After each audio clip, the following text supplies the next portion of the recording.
You know what time it is. It's your favorite social media coach, Melle Howard. Coach Melle in the building with your favorite cool uncle, Uncle Flood, and they're going to take you inside the game. So sit down, relax, get your favorite beverage, and hang as they take you across the SWAT, especially in Southern University football and professional sports as they talk Monday Night Football here on Inside the Game. All right, let's get into it.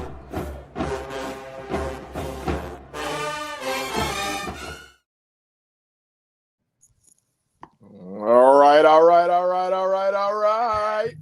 Well. We are back. First of all, good evening, everyone. It has been a couple of weeks since we've been before you, but we are back with a special edition episode on a hot Tuesday today because there was some breaking news on yesterday as it relates to the Southern University football program. I am your favorite Coach Melle. That is your favorite Unc that I stole the title from 2 days. For 2 days, Uncle Flood. What's going on? How you doing, Unc? Man, I'm good, man. I mean, considering I will tell you this. Aside from the news that has happened, I had a great homecoming. Mm-hmm. Besides the game, because it was, for me, it was vibes. I did not go in expecting to win the football game. I knew we are what we are. We were what we were.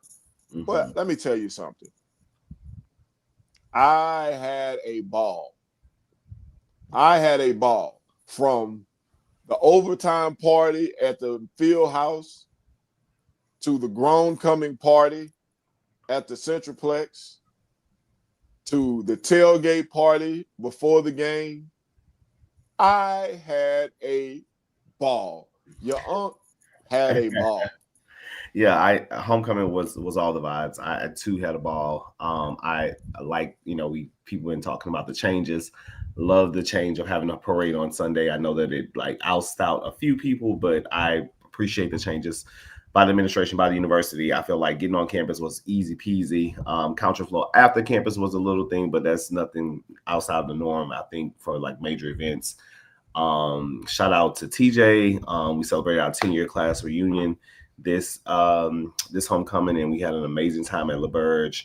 Felt like I couldn't get in that party, man. I guess I'm just not on the A list anymore, man. I couldn't get in that party to save my life. I was trying to get an old VIP tape. I couldn't even get a VIP. I'm trying to pay. I couldn't even get in the party, man. Well, damn. Unc have all these requests, and he asks me questions about things that are going on. And it's like, if a party started at 11:59, he definitely gonna text me at 11:58, like, "Hey, what's going on with this?" I'm like, you should have asked me this 2 days ago. But it was a great time. Had a good time. Homecoming was good. Obviously, the game, I too had no expectations. People were like, "What's gonna happen?" When I say I had zero expectations, portions of the game, I don't even remember, because I was just in a zoned out another world of things. And so, yeah, homecoming was great. Final score: Purdue A&M 24, Southern University 3. Obviously, we know why everyone is here today to talk about what's going on. But before we get into just this whole conversation that's going to probably take the entire hour, any thoughts about the game itself on last Saturday? It was what it was, man. This is when I went there with no expectations, but then this is when I knew that what was going to take place. I was watching pregame, and I saw Jalen Woods in pads and fully dressed. I then went down to the sideline about 5 minutes before the game started, and I saw Jalen Woods come out in civilian clothes. Then I saw number 33, the linebacker, Mike Jones, come out in civilian clothes. Then I saw number 2, Horatio, come out in civilian clothes. Then I saw one of the receivers come out. In other words, there were a long line of guys who should have been playing, who weren't. I was like, oh, we're about to lose. It was no doubt in my mind at that point that we were about to lose. So I reconciled myself to the fact, hey, if they just play well, well enough, because they hadn't played well all year. If they just play well enough that we don't get a 50 burger put on us for homecoming, I'm good with it. Yeah. Yeah, yeah, similar. I just from when we had the ball, we fumbled that very first time, and we went up to it was, I guess it was like a, I don't know what was going through Ashton's mind, but run pass option / give / taking. When that ball went to the ground, I say, "Yep, that is it. That's the season, and that's the microcosm of the season. That is the season in a nutshell. And it's unfortunate because, again, I still believe that we have at least a talent to be more competitive than we're being right now. Literally, we're just not even competing in these games, and I think that's unfortunate. And it kind of resonates with the comments that were made by the AD today during the press conference as it relates to why we find ourselves here. So, Unc, you know the news on yesterday. Coach Terrence Graves was relieved of his duties and will no longer be the coach of Southern University football. And Fred McNair, who is on the staff already, has been named as the interim to complete the rest of the season. So, how do we get here, Unc? How do we get here? And then we'll go into all the details about why, how many games coaches should be allotted for, all the things. So, how do we get here? Speaking of which, we have a poll. Can we display that poll for a minute? For a second, Wally. Our poll is: how long should a coach be given to develop a program? And I think, what's the other question? Should do we believe who we should hire? Who do you feel we should hire as our next head coach? Yep. How long should a coach be given to develop as a coach? Should Coach Graves have been fired? And then options around who's the next coach. Yes, that's our poll. So you can scan the QR code, I'm sorry, to vote. So make sure you do that. Participate in our poll. Make a comment that say you voted and tell us what you voted for, how you voted. So do that, because this is interactive. It's an interactive show. Yes. So we're looking for your feedback. Because there's been so many thesis statements online today as it relates to what's going on with this process, and really a lot of misinformation as it relates to just thought processes. And listen, I know people's opinions are different as it relates to coaching, when it comes to coaching, the caliber, etc. But I just really encourage folks to just do a little research just to figure out how we get to where we are, to figure out what, because the spewing of misinformation is almost just as bad as where we find ourselves as a football program. And yes, clearly why the country finds itself in the position that it is currently in right now. The amount of misinformation that is spewed out in record time on social media and other platforms is just unfortunate. And you can tell that people are not doing a lick of reading to understand, critical thinking, asking different questions. And that's, part of that's part of the recruiting process. Believe it or not, yes. These kids who are coming into programs, into institutions, they see the narratives that are out there. So lots of misinformation, but I hope that we can clear up as much of it as we can on this show, and that other people would do additional research to figure it out. Yes. And I tell people, I see all the thesis and, the scripts on all who we should do and what we should do, how we should hire a coach. And first of all, I would just say this: everybody's entitled to their opinion. That's what fans do. It is what it is. But just because you Google a guy and he coaches at a Power 5 school does not make him a real life viable candidate to be a head coach at Southern or anywhere else for that matter. Some guys, this is one lesson that I want everybody to take from this, what we've seen in this last episode of as the coach turns at Southern University. Everybody who coaches is not made to be a head coach. There's a reason why some guys are perennial assistants. For real, there's a reason why some guys are lieutenants and lieutenants and sergeants and privates and all of that, because some people are just not made to be generals. Some people are made to work the assembly line. Some people are made to be middle management. And some people are made to be CEOs. Not everybody who's a CEO can work in middle management, and not everybody who's in middle management can be a CEO. So just because a guy is the running backs coach at such and such university or the receivers coach at such and such university does not mean that guy can be the head coach at Southern University. That is the thing I want you guys to take from this, because there's a lot that comes with being a head coach. Not just the fact that you have to coach a football game and make decisions during the game. You have to have the infrastructure. You are the CEO of a small corporation where you have to work with employees, you have to hire employees, and at the end of the day, all of the responsibility falls on you for 80-something scholar athletes, for training staff, for coaching staff. All of that falls on you. And people say, well, what about the AD? No. The AD hires a football coach for a specific reason, to be the CEO of that subsidiary division of the athletic department.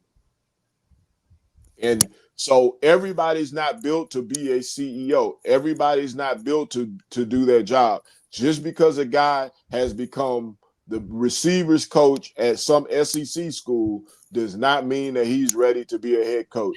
I've seen some things, and I'm sorry, I'm ranting on, but I've seen some names come up, and I'm like, are y'all just Googling? Have y'all actually done background? And then I have to remember, everybody is not in tune with coaching circles in athletics as I am. People just see names, they're impressed, and they think, oh, this person could be a good head coach. And I'm looking at some of these people, and I'm like, if y'all only knew, like, I'm not trying to air out anybody's dirty laundry or put a critique out, but if some of you guys only knew some of the recommendations y'all were making for head coaches, we would be back in a worse situation for some of these people. If y'all got to pick the head coach, we'd be back in a worse situation in 6 months. Yeah, and I think that we will get to that list of coaching and all of those potential candidates shortly, because that is question number 3. So scan the QR code or log on to slido.com, enter 208-898-55. Answer the question, how long you think a coach should be given to turn around a program. So before we get to the future of coaching and some of these sewing machines and all of the names that they've came up with, I want to kind of take us back to how we get into this question to where we are today. So head coach Graves was fired on yesterday. Interim coach Fred McNair was hired placed as the interim coach. So what do you think, from, like, you've been around Coach Graves for some time, and I do believe, to your point, we had a very similar situation happen in another institution with schools in East Baton Rouge Parish when we're thinking about the next superintendent. And part of my conversation with folks was like, I don't believe that everyone is meant to be a leader in certain things as it relates to the placement of where. So everybody can't be a superintendent. Some people are just good assistant superintendents. That doesn't mean that you're a bad person. That doesn't mean that you have, bad qualities, but it's just, it takes something that everyone does not have. And that's okay. Like, everyone does not, can't be a head coach. And the reason why some people stay in assistant positions longer or for a lifetime is because everyone's like, but anyway, how we get here. What do you think went wrong with the Coach Graves experience or experiment or whatever you want to call it, with him being the head coach at Southern? Well, I think it was several things. Number one, Coach Graves, while he's a good guy and he may be a leader of some sort in a way, he's not a CEO guy. He's not somebody, and you could see that in games where he didn't have the ability to look at the picture from 30,000 feet. And that's what CEOs have to do. They have to have a 30,000 feet view and be able to get down and get into, to get on the ground floor and make decisions. I don't necessarily think Coach Graves had the continued ability to see it from 30,000 feet. and I'll give you this as an example. How many times, how many times do you see a head coach go back and get in the defensive huddle on the bench? Mm-hmm. You very rarely, it's a special thing. Like if you're watching the game on television and the announcer says Coach such and such from whatever school is really getting on the defense, he's back in the huddle. He's really getting in the defense's face. It's one of two things: either it's a really crucial situation, or that guy's lost control of his team. Yeah.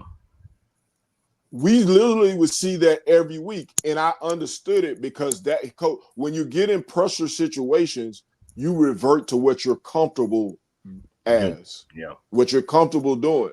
And what we saw was when Coach Graves, in my opinion, when we saw Coach Graves get in pressure situations, he reverted back to what he was comfortable. Hence the yelling, the sweating, all of that stuff.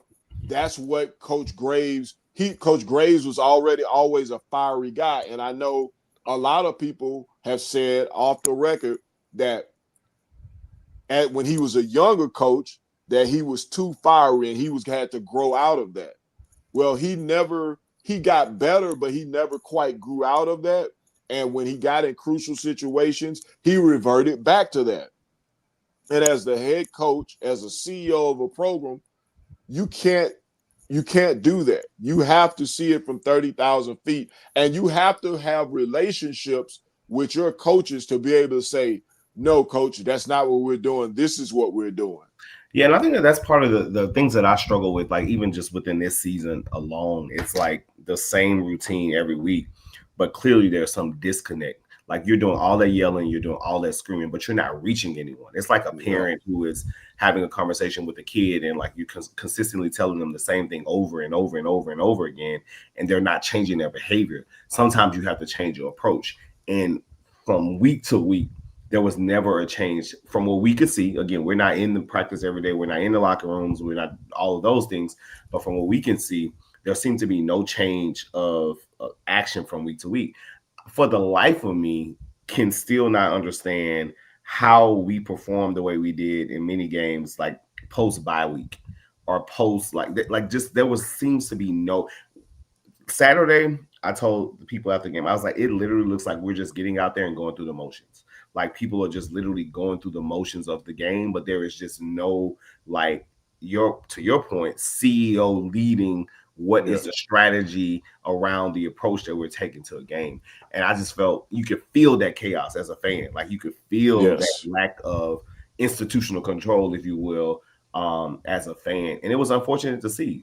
We've had bad seasons, but it never felt like we were just not competitive on the field. And so to your point, I don't believe at any point did I see the operational side of football, because the operational side of football is just as important as the X and O's. Exactly. Like, it felt chaotic every single week. There are some things that I won't even share on this show or even publicly with anyone that I've seen that's just like, what are y'all doing? Like, how are y'all operating and running this and expect for there to be some kind of product on the field on Saturday? And it was just mind-boggling to me. And it's just a very chaotic situation. I tell you, they always say teams take on the personalities of their coach. And I'll be real with you. I think this team took on the personality of their coach. Yeah. I think Coach Graves is how can I put this succinctly without being, mean? Coach Graves is a good guy when he has direction. Yes. He's a good lieutenant. He's a good guy to say, hey, we need to get this done. Take your guys and get it done. And this is how we want it done. He's not a guy that's going to make good decisions and or that you can count on in the decision making of coming up with a formula for profit or winning in that case, in this case in football. I mean, because you look at everything that we've gone through this season, and literally from week to week, there was no change. If he didn't do anything else, like I think in the last show we said he should. We wish that if we won the toss, that he would just go out and get the ball on offense. He still wouldn't do it. Yeah. He still wouldn't do it. He was going to stick with what he thought was best. And if I'm getting my ass whooped every week, maybe what I think is best is not what's best. Well, so as a CEO, I have to be able to say, let me look and see, maybe I'm wrong. And if you can't admit that you're wrong, which is really what swung me to this needs to happen now, because I saw the same thing in Coach Graves that I saw in Coach Dooley. If I'm going to lose, I'm going to do it my way. Yeah. Well, my thing is, if I'm going to lose, I'm going to do it however way it takes for me not to lose. All right, and I think that's without cheating.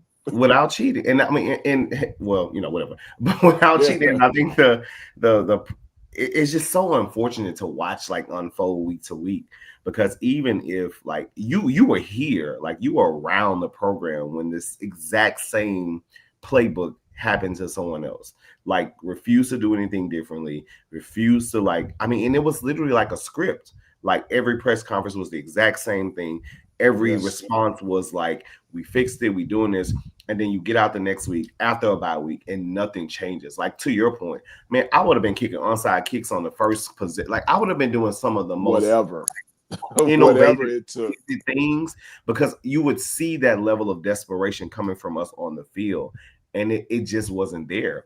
And I said I didn't feel like anyone was taking ownership over the things that they were allowed to do.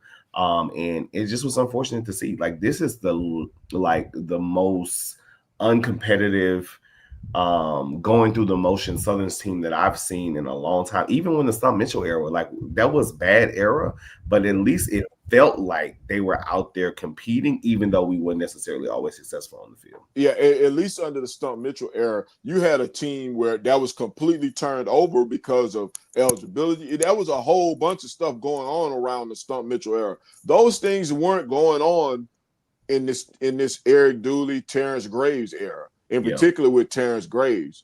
But I think what it told me is that Coach Graves agreed with Coach Dooley. And what it told me is that, and from the actions of him, from the outward actions of his coaching staff, what it has made me understand is that they think the problem is Southern. They don't think the problem is them. Yeah. And that is, as I look through some of the commentary, throughout the days, people consistently have talked about, the Southern blah, blah, blah, blah, blah. Well, these folks agreed to do a job, and you all have been around the conference and that cycle of folks long enough to know, like, what are the expectations of Southern. Even with limited resources, we still have very high expectations, and we'll get to that later about how we as a collective can do better. But understand the expectations of Southern, and as a leader who accepts, because you don't have to accept the job. No one has to accept this job, okay? They don't have to say yes to it. But when you say yes to it, you know what comes with that. And just off for my own character, like, I would be wanting to do something different. But to your point, it shows that a lot of people who assume at early on stages around it being a continuation of the same cycle, like, that was a correct thing. I'm the person, for me, when it comes to coaching, and we'll get to this later too, I will have my opinion about who, what, when, where, and how. But once the university makes a decision, I am supporting that 100%. That's me too. There's a difference between support and accountability and just, like, trying to be right for the detriment of your university. Like, some people are so happy that they're quote unquote right with how this has unfolded to the detriment of the university, not about accountability. Some people just want to say, I told you so. I told you so. And it's just like, that's just an unfortunate stance to take. Like, they made a decision and we have to live with it. And we find ourselves back in this cycle. So the first question was, how long do you think a coach should be given to turn a program around or show their success. Most people on the poll said 2 seasons. Are you in agreement with that? Or do you think that Coach Graves was given enough time to show what he's capable of? Yeah, I think he was given ample time. And see, this is the thing. The time and development has changed so much. It used to be, you give a coach a recruiting cycle, let him get his players in. Well, that time is come and gone. Yeah. Okay. With the transfer portal and everything else, with the development of high school kids today, that time is come and gone. My thing is, even if, like, say we didn't come out and win, say we started out the season like we did 1-4. It wasn't so much about, because you realize we're playing some, Fresno, Alabama State, which is at the time was a top 25 team, Jackson State, they all top of the conference teams. I get it, but it's the way we play football in those games. Our team coming in not prepared, half-hearted efforts, and then you coming to us and feeding us and telling us that, we're getting it fixed. You're not getting it fixed. You didn't go practice one day and get it fixed because your team isn't tackling well. So that means over the spring and the fall, you hadn't done enough on tackling drills and techniques when it comes to tackling. So you didn't fix that in a week. You did. And I think what happens is, from my experience in working in media and working around athletics, the worst coaches have an arrogance about what fan knowledge. I swear, in my experience, from top to bottom, the coaches who are usually the worst coaches are usually the coaches who have the highest level of arrogance when it comes to fan knowledge. Oh, they don't know anything. You could tell them anything. And that's why they sit down at press conferences and give you the lines and tell you the BS that they tell you, because they don't have a respect for the fan base and fan knowledge. There are a lot of people around Southern and in other schools, but in particular Southern, because that's what we're talking about here today, who have watched. They may not know what a run fit is. They might not know the X's and the O's, what a Y is, what an X. They might not know what a Sam and a wheel is. But they know good tackling, good blocking, and good running and good decision making is. You don't have to be a football expert to look at a game and know when they're playing good football. And if you are a coach and you can't respect your fan base enough to be able to talk logically to them and be real with them, then you are a terrible coach, and it's going to show in the results that you put on the field. And we've seen that back to back at Southern. I want you to look at all of the things that our last two coaches have had in common when they sat down at press conferences. And I want you to look at the last two things that our two coaches have had in common when it comes to what's going on the field. Yep. And you will see that they have a certain arrogance about the fans, and the fans not knowing anything about football. As they call them, slaps. I won't translate what that is, but yeah, they don't know. And that certain arrogance, and you see it fail every time. Now, you may have some coaches that'll say, the fans, that they'll say behind the fans there, they the fans, that's what they are. But the smart coaches, the coaches who are the best coaches, they know that they respect the fans enough to know, our fans are knowledgeable fans, and they might not know the X's and O's, but they know good football when they see it. That's what smart coaches do. Our last two coaches weren't that smart, and so we got that result. And I'm not trying to be mean, but that's just what it is. That's just the result of what's going on, and we see the results on the field. Right, and I think that's so relevant to the conversation, because at the end of the day, the fans' experience and the fans matter, because they come, they show up, they support, they do all the things. But there's a way for you to be the expert on the field and still appreciate your fan base. And to your point, I don't feel like either one of those coaches have showed that level of interest and showed that level of intellect as it relates to like being able to have a conversation in these press conferences about what's happening on the field. Like we all see it. Like we literally, Coach Graves, we see week to week that you are not making any adjustments. You're not making any changes. We're doing the same thing over and over and over again, and nothing is shifting. And so for us, it's like, you know, don't gaslight us, bro. Like don't gaslight us. That's exactly gaslighting. You hit the nail on the head. You know, gaslighting us to the point to where we don't see what we see, because we're seeing exactly what's happening week to week. And so our second poll question of the night is, should Coach Graves been fired? I believe they should have did it sooner, but let's see what the folks are saying. And if you haven't, scan the QR code to engage with our polls today. I think we should have did it after the Bethune-Cookman game. You know, people are talking about the contractual obligations. Listen, that's the nature of the business. I don't want to have to continue to paying all coaches, you know, once we buy, but football has evolved. The sport has evolved. The coaching dynamics has evolved. And that's just kind of where we find ourselves. And I really don't, you know, it is what it is. It is what it is. You know what it is too? Our sponsors.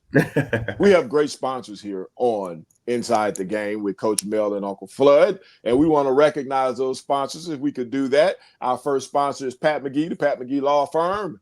Pat McGee, my man in Lafayette. If you're in the area, Lafayette, anywhere in Louisiana, Mississippi, you get in touch with my man at the Pat McGee Law Firm. Can we get Pat McGee on the screen? Coach Graves, yeah, we know Coach Graves should have been fired. Can we get Pat McGee on the screen? But Pat McGee, the Pat McGee Law Firm, McGee Firm, is a great friend of the show and one of our great sponsors. So, you know, Pat McGee, the Pat McGee Law Firm, 700 St. John Street, Suite 500, Lafayette, Louisiana, 337-472-4433. Pat McGee, baby. Pat McGee is a Southern University Law School alum and a good friend of mine. And the Southern University Ag Center, Southern University Agricultural Center. If you need anything, www.suagcenter.com, 225-771-2272. We're presenting, that's our presenting sponsor. Let me tell you, they do great work at the Ag Center. And this, you know, they're always involved. This year they've done the last few years, Vino on the Bluff, you know, the wine tasting of local wineries, local winemakers who are, you know, Black owned, and a lot of them are from the area who are winemakers. So, you know, Vino on the Bluff is one of their great events. They do so many events in the spring. So, you know, the Southern University Ag Center, education-wise, they do everything from stop smoking to healthy eating. Yeah. So they take care of our community. It's the Southern University Ag Center. Check them out. Yeah. There is sponsorship opportunities. Somebody just asked. You can hit us up on either one of the pages. Our email address. We'll give you that information, Christopher Turner, on how you can be a part of. Yes, Chris, join us, man. And yeah, we will get that information to you. As it relates to the Ag Center, yeah, they had some juice that they made from their grapes. Yes. At the news the other day, and it was great. This is the way to be actionable sponsors as individuals. We will also provide you with esports opportunities as it relates to ads for businesses and everything. But be a part of the action. We look forward to having you guys as a part of the action. We cannot do the show without you. So back to our coaching cycle. So what do you, I mean, you know, the bulk of the remainder of the time is like, I think we all agree that Coach Graves should have been removed from the thing. But now we are at the point of, we have an interim for the next 5 games. It's crazy to think that we're already halfway through football season. Bayou Classic is next month. That is crazy. The process to come, what do you think is, like, A, how do you think the next 5 games are going to go? And then B, we can get into the conversation about what should be next for our program. I think they'll probably have a spark coming out with Coach McNair. It'll probably be a spark. Now, I don't know if they win or lose, but I think, you know, just the change may spark something. But don't ever get it twisted. They're the same staff is there. Yeah. Like Coach Graves is gone, but let me tell you something. I'm just going to say it flat out. This staff is terrible. And you know why? I say that not to get personal, but I know for a fact that there are members on our staff, and I've said this. This goes back years. That there were certain people who came through there during a certain era at a time in Southern where they felt like the university owed them something. And let me just take the gloves off. I'm just gonna say it how it is, and people let the chips fall where they may. The players who played for Coach Richardson have a chip on their shoulder because they felt like they felt like they were better players than that should have been at other schools other than Southern. And they feel like they did Southern a favor by coming to play at Southern.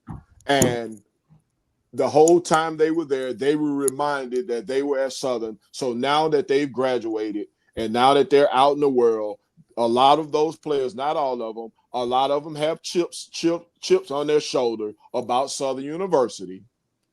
And a lot of them, including the ones on staff, come back and they have been detrimental to the university, which is why we've had a hard time recruiting student athletes to come and play because they don't believe in the university. And they have done everything they can do to run the university in the ground. So as staff members from Southern, from our university, if you don't believe in a university, you can't sell the university. You can't convince a high school kid or a kid who wants to transfer in. You can't convince him to do something that you don't believe in yourself. And I think that has been part of the issue with the staff, along with them being the motivation and the morale of the team comes directly from the staff. There are a few good guys on the staff. Henry Miller, I think, is a good guy, and I think he truly wants what's best. I think that Quentin Burrell is a good guy. Don't blank me off now, man. But I think Quentin Burrell is a good guy. I think he wants what's best. I think Coach McNair wants what's best. But I don't think everybody on that staff was on the same page, and I think you saw the results on the football field. Yeah, I've always had, like, obviously you see what happens on the football field and you have those conversations and you think what that looks like. And I think part of the issue though is like being a good guy does not mean being a successful coach. Yes. And so we have like well-meaning or well-intended people, but again, when it's not translating to success on the football field, you have a different issue. But to your point, I do believe, and I was watching this the first time I actually had an opportunity this season so far to watch like the way the staff engaged with the players was at the Bethune-Cookman game. And again, because the way their stadium is, like you were literally like right, it's almost like Alcorn where you feel like you're like on the sideline. And I watched the staff like playing at Olympia Stadium, huh? Like playing literally, like playing, like I told you, like playing at Olympia Stadium. The reality to your point about the Coach Richardson era is the game has evolved, and success from the 90s doesn't translate to success in the 2000s because of the evolution of the game. And if you have not evolved with the game, you get the results that you get. And so it was really disheartening at the Bethune game actually to watch what I felt like just a lack of there was literally two coaches that entire game that had an energy behind them that was trying to build the morale of the team while it was happening. And it's interesting though, like if you go to some of the players' social media, and get, because that's how they kind of communicate. They don't always say things out loud, but that's how they communicate. Yes. There are a lot of players who respect the guidance that Coach Graves had for them, and I don't doubt that he was a good guide to the players. But I mean, at the end of the day, football is a business, and like the way you show results is yes, screaming at Coach Prime. Yes, you get results. By the men and the character you build, which I think is vitally important. But I agree that we have some staff members that feel like they're only going through the motions, and it's unfortunate because I look at our program as one of the best in our league, and not just the swag, but just FCS football with the support you get. The like playing a Mumford on a Saturday night, to me, nothing gets better. And so like it's unfortunate that you have people on our staff going through the motions, but here we are. And so it is time for us to go through another process. my only ask to the university is that the process is thorough, that there is an actual process. You have the time, and I think the window to make a informed decision. Coach Banks said today during the press conference, if you didn't watch the press conference, that they expect to have a decision made around Bayou Classic as it relates to recruiting cycle and transfer portals and all of those things.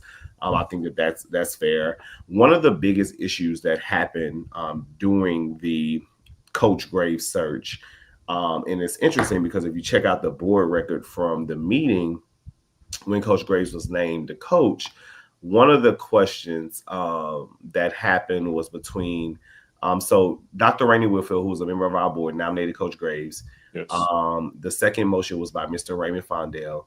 But there was a lengthy discussion around just the process. And the final vote for Coach Graves to become the coach, there were 5 yes votes and 1 no vote, which would happen to be Tony Clayton.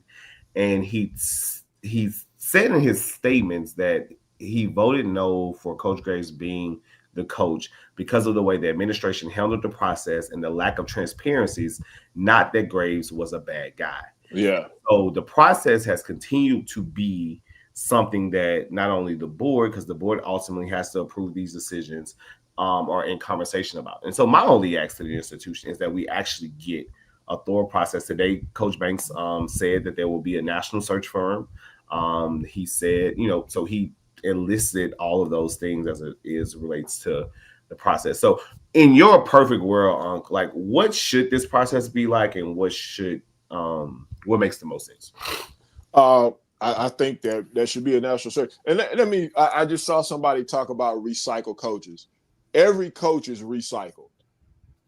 Let's just establish that. Okay, if you say, I hear people say, well, I don't want any more SWAC recycled coaches. So if Trey Oliver became available for the job, you would want Trey Oliver? I'm just putting that out there. Since y'all don't say y'all don't want any recycled coaches. I'm asking. If Chennis Berry became available for the job, y'all don't want Chennis Berry back? I'm just asking. Y'all don't want any more recycled coaches. Do you mean when you say you don't want recycled coaches, you don't want coaches with experience? Because every coach is recycled. Correct. Every coach, that's what experience is. In every job, the more experienced people are, they are recycled. They are recycled. That's what happens. That's called experience. Now, when you add that experience to other criteria, then you develop a formula for success. But we get certain catchphrases in particular around Southern that catch on. All right, everybody wants the AD fired. Nobody wants recycled coaches. Okay, but when you ask them why, very few people have a real reason why they want the AD fired other than he hired the last 2 coaches that failed. Never mind that he's over the whole athletic department, and women's basketball is doing well. He hired Carlos Funches. Coach Kevin Johnson's doing well. He hired him.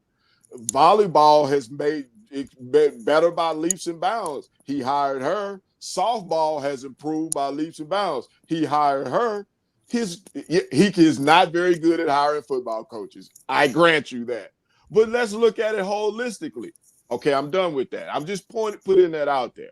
Now, for me, it is the process, and it's I won't lie. Hiring a football coach in today's world is a difficult process. We are not, for those of you thinking, well, who are the 5 finalists? We want to know. That's not going to happen.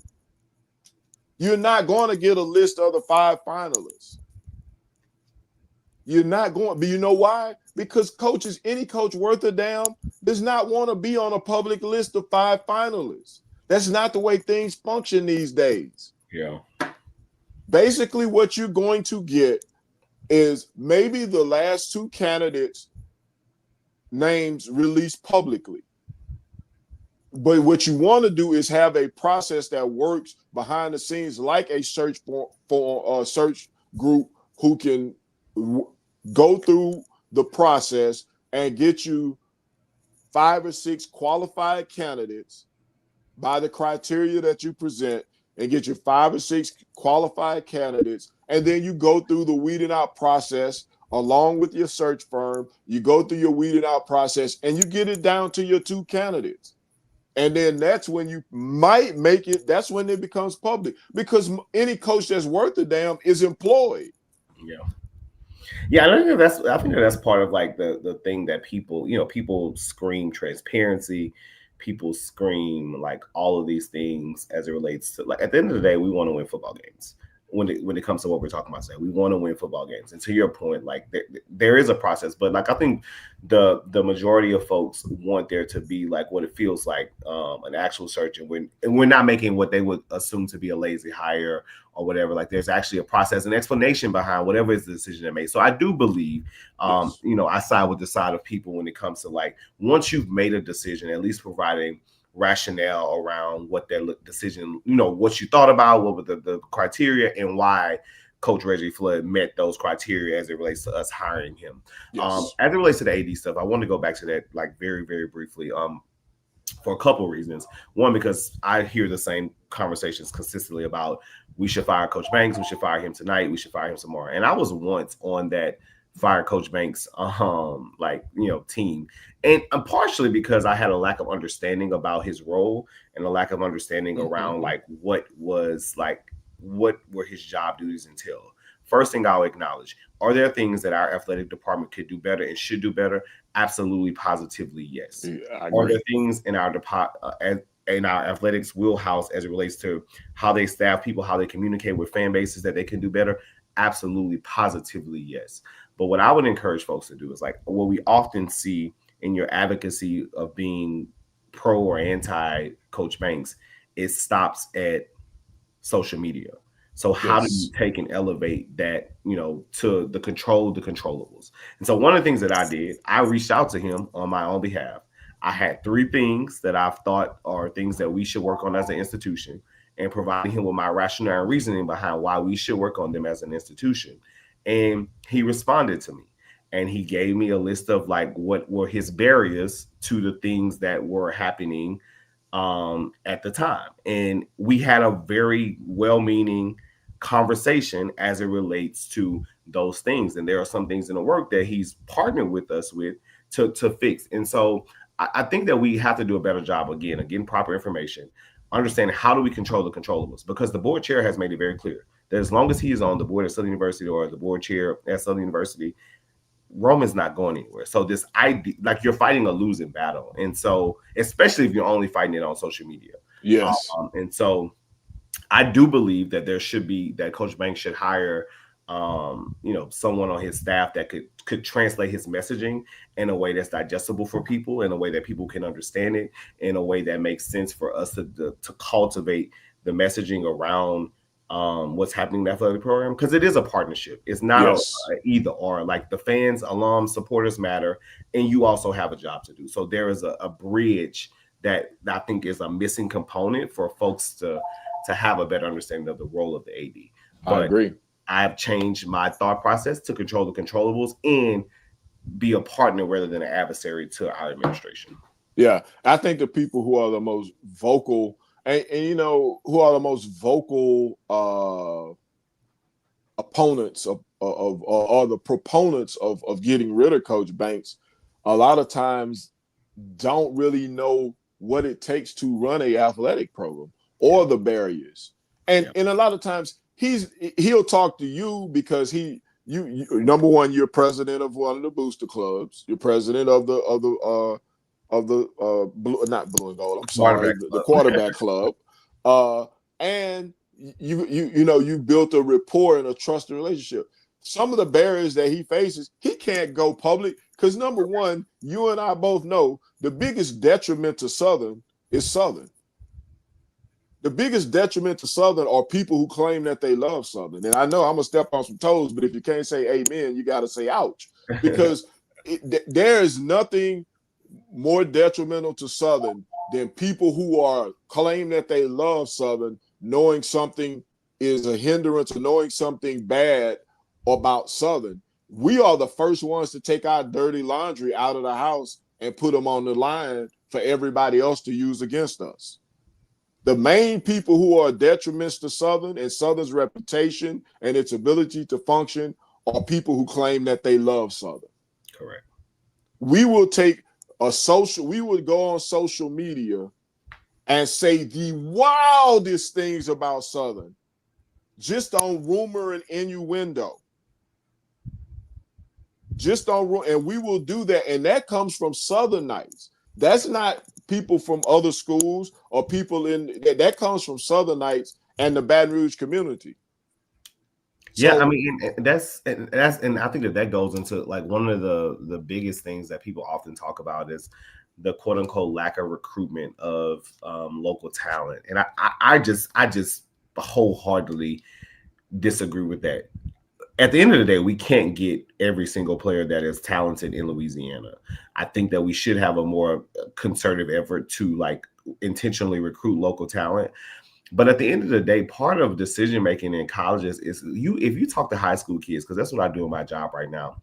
Part of the reputation that our institution has is one where people don't want to go because of the narratives that people who quote unquote love the institution continue to put the community.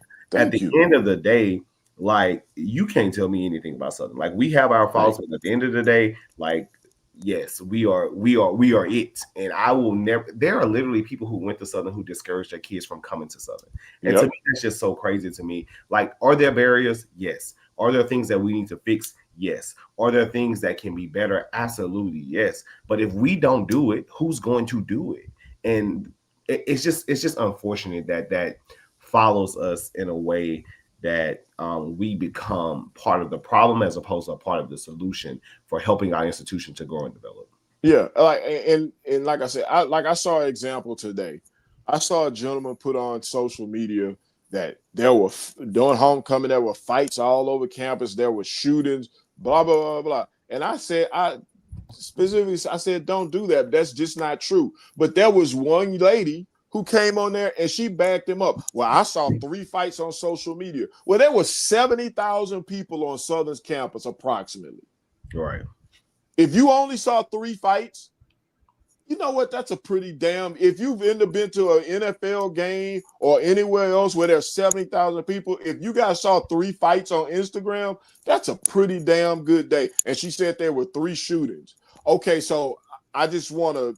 We know about the one incident that happened on campus, and I was surprised. I still say these people are sent to do that, and obviously there was something else going on. If this guy was shooting, nobody was injured, and they captured him right there on the spot. That's a whole nother. We on the same page because I was like, watch we're on the same page. But continue. My theory is he dropped his damn gun and it went off. That's my theory. He had a gun on and he probably was fumbling with it. He dropped, but I don't know that for sure. That's not in the police report. I don't know that. That's allegedly. That's just my theory. But to say that there were 3 shootings and then there was one on campus where then they had if it wasn't on campus, it had nothing to do with Southern's homecoming. We can't control what goes on. But what the bigger fact is that, so you're telling me they had 3 shootings surrounding Southern's homecoming, but only one of them got reported on the news in the city of Baton Rouge? Yeah. I've been in Baton Rouge all of my life. I've seen things happen 10 miles from Southern, and they said near Southern University. And it was near Southern University. So here's a woman who grew up in Baton Rouge, and you know her. I don't want to call her name because I don't want to have to fight nobody. But and she has a chip, like I talk about the chip on shoulders. There are people who went to Southern who have a chip on their shoulder. And they would rather report and talk about the negative narratives, whether it's true or not. They rather run with the negative than focus on the positive things. Once again, it goes back to people who claim that they are love of Southern University, but at the same time, they want to see detrimental things happen. And this is what I say, this is my personal commentary about this. For all of you people who are former employees of Southern University, don't hate the game, hate the player. Yeah.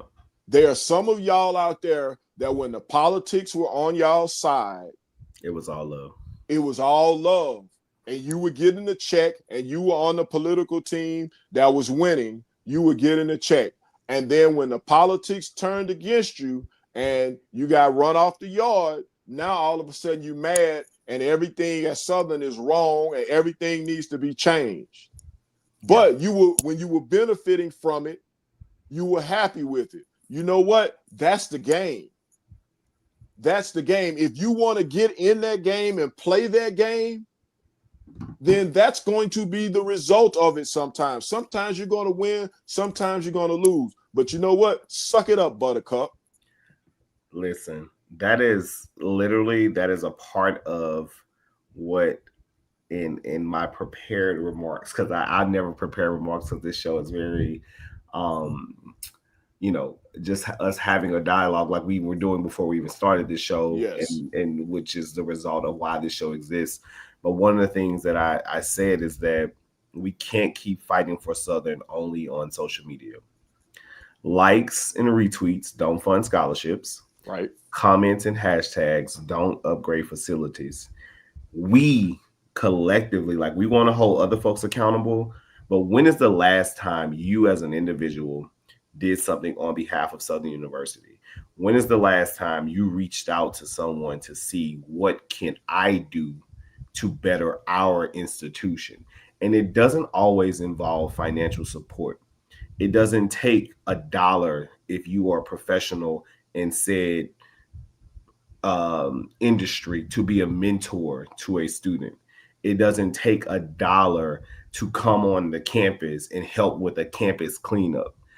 So we often want to hold everybody accountable for the benefit and the success of this institution, but not for us. And so for me, yes, it is deeper than athletics, but we are too prideful around our institution to not have the actions to match that pride.